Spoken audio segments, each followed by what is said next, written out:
There's lots of exciting things about building a swimming pool, but one of the considerations you need to take into account is what am I dealing with on my block?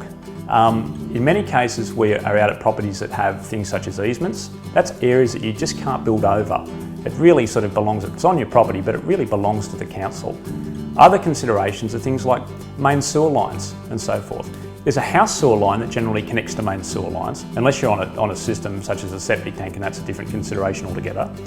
But where you've got a house sewer line that connects to a main sewer line and you think that's in the path of the pool, it's not such a problem. Those things can be diverted. The main sewer lines, for example, or any other thing that's fairly substantial, needs to have really careful consideration as to how we build around it. Other important factors are, again, thinking of things like, well, how close is the pool going to be to the house? Or maybe retaining walls.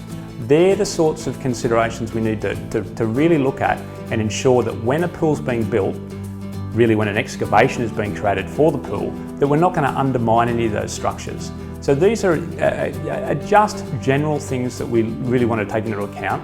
And if you can get a good understanding of what those things are in your yard in relation to where you want to place your pool, this can be a really important starting point. There are other considerations such as how far you build off a boundary. Most councils and so forth will have minimum setbacks. Some are really relaxed and we can actually get quite close.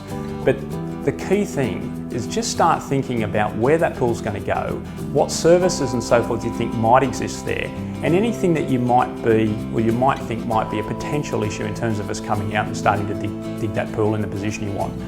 9 times out of 10 we're going to be able to cope with most of the circumstances quite well, and we're pretty used to it. But if you could just get a bit of an idea, we're certainly off to a good start.